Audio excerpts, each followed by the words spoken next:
Good morning everyone. আজকে হচ্ছে 11th of March 2024, sorry 11 না, আজ হচ্ছে 12th of March 2024। মোটামুটি সকাল 11টা এখনো বাজেনি, তখন থেকে ব্লগটা স্টার্ট করছি। যাচ্ছি হচ্ছে পার্লার। কালকে পূর্বাশাতে গেছিলাম একটা শাড়ি কিনতে। পূর্বাশা বলতে তোমরা ভাবে পূর্বাশা কোথায়? আমি তো বোলপুর শান্তিনিকেতন বিলং করি। যারা বোলপুর থেকে আমার ব্লগটা দেখছো তারা বুঝতে পারছো পূর্বাশাটা শান্তিনিকেতন রোডে, ওখানেই। তার আগের দিন রাধাশ্যামে গেছিলাম, কিন্তু শাড়ি পছন্দ হয়েছে। কাল একটা শাড়ি খুব সুন্দর কিনে এনেছি, সেটা আমি বাড়ি ফিরে তোমাদের সঙ্গে শেয়ার করবো। শাড়ি কি উপলক্ষে? অফকোর্স দোল উপলক্ষে আমরা যাব দিদির বাড়ি, তো ওই আর কি শাড়ি পরেই যাবো স্বাভাবিকভাবেই। তো এই জন্য একটা শাড়ি কিনেছি। বাকি সমস্ত তথ্য তোমাদের পরে জানাবো। এখন আমি যাচ্ছি পার্লারে আমার ফেসিয়াল, মেনিকিউর অ্যান্ড পেডিকিউর নিতে। এই সমস্ত কিছু করে নিয়ে বাড়ি আজকে তাড়াতাড়ি ফিরতে হবে, কারণ দুটো ভিডিও পোস্ট করার আছে, প্লাস রিল শর্টস তো রয়েইছে। তো চলো আজকে দিনটা স্টার্ট করা যাক। আর এই হোক আজকে ব্লগটার মধ্যে খুব ভালো লাগবে। তোমরা অনেকবারই এই অ্যালস গুডনেসের ড্র্যাগন ফ্রুট ফেশিয়াল কিটটা আমাকে ব্যবহার করতে দেখেছো। আমার এটা এতটাই ভালো লাগে লিটারেলি। তবে হ্যাঁ, একটুখানি আমি আমার স্কিন টাইপটা তোমাদের সঙ্গে শেয়ার করতে চাই।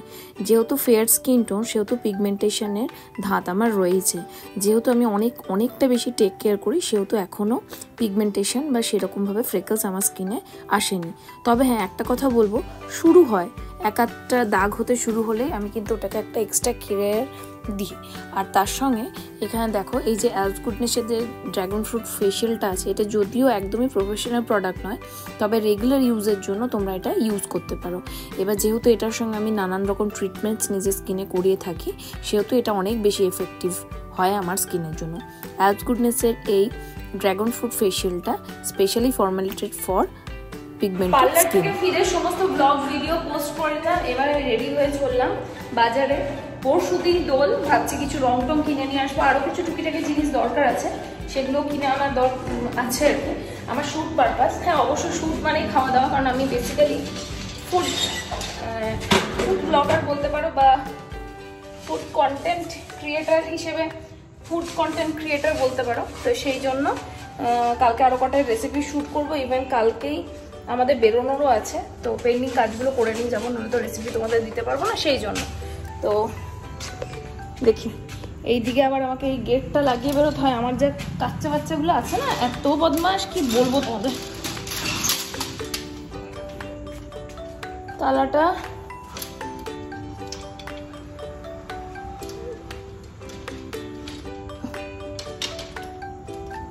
বাইরে থেকে দেবো।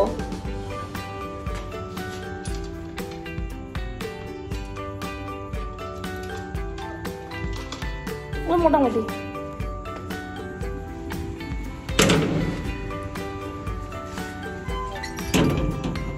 মকরমপুর হয়ে যাবো তাহলে। হ্যাঁ, তো আমি পার্লার গেছি, পার্লার থেকে এসেছি। দুটো ক্ষেত্রে সময় কম ছিল হাতে, ওই জন্য চলো মকরমপুর হয়ে যাবো, কারণ রিস্ক নিয়ে তো লাভ নেই।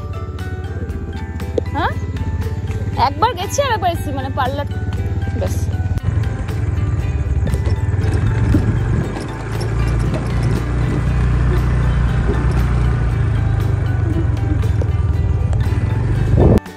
বেসিক্যালি তোমরা আমাকে as a food content creator খুব ভালো করে, মানে একটা কি বলবো, ভালো একটা জায়গায় বা খুব কি বলবো, মানে তোমরা বেসিক্যালি তোমরা আমার রান্না দেখতে পছন্দ করো।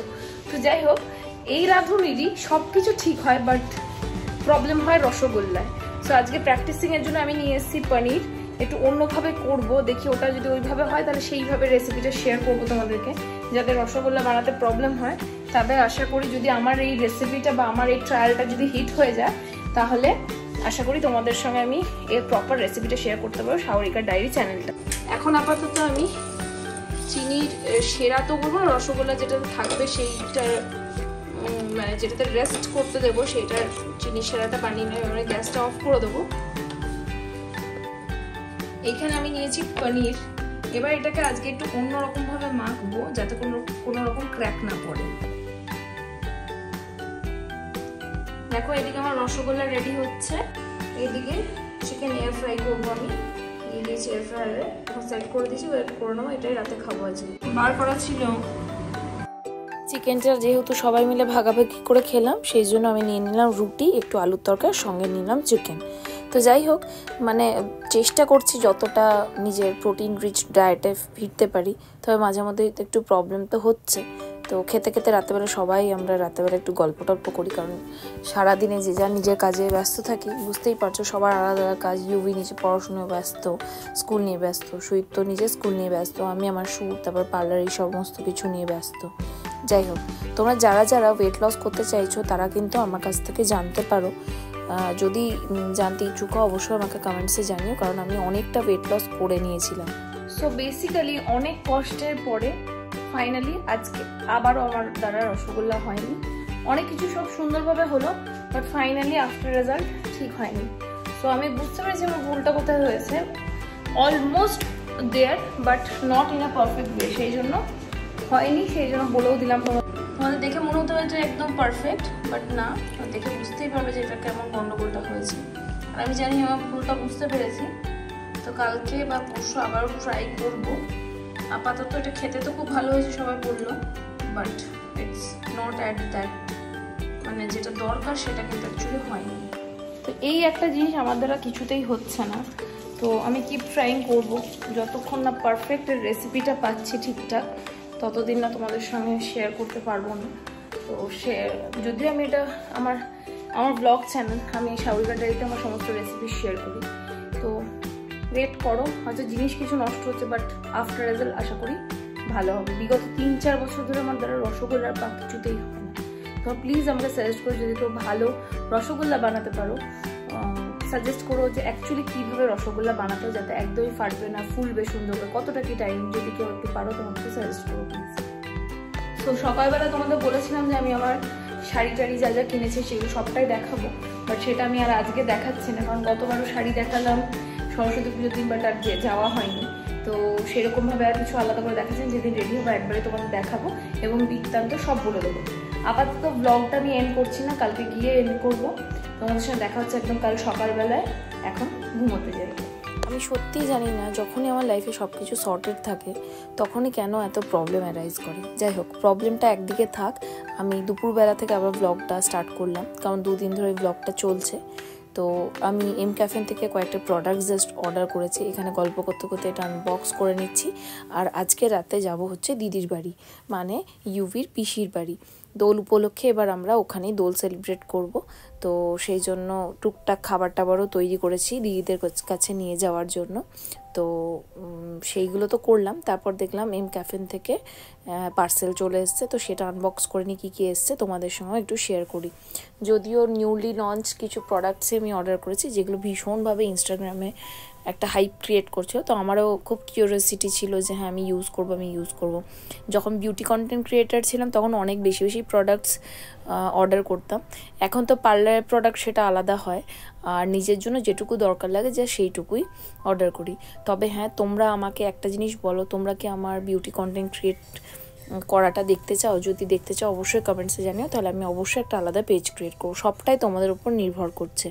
আগে খুব ভালো ভালো রিভিউজ দিতাম, তোমরা গিয়ে ইউডিভা নামে আমার একটা চ্যানেল সার্চ করতে হবে, যেটা বহু বছর আগে আমি ওপেন করেছিলাম।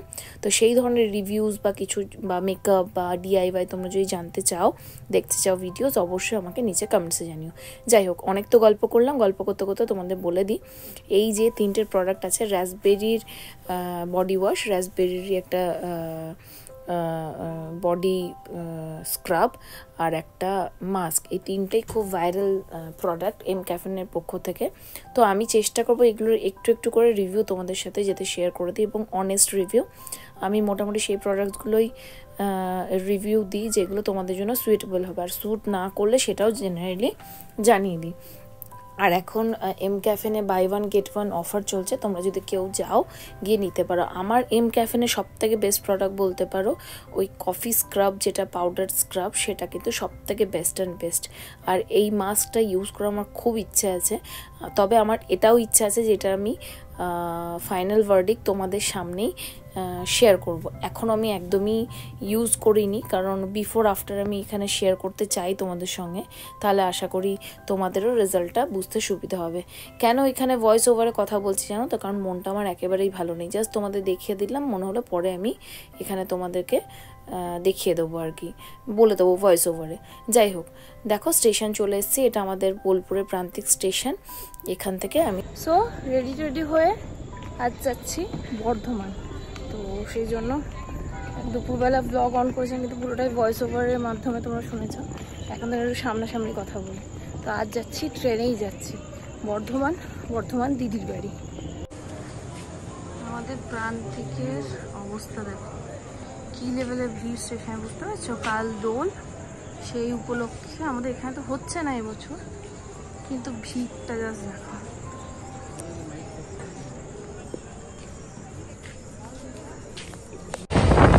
তো যাবো, ট্রেনের হাওয়া খেতে খেতে দিদির বাড়ি পৌঁছে গেলাম। ওখানে গিয়ে আর সেরকমভাবে ভ্লগ নেওয়া হয়নি, গিয়ে ডিনার করলাম আর ঘুমিয়ে পড়লাম। চলো দেখা হচ্ছে একটা নতুন ভ্লগের সাথে। Till then, tata.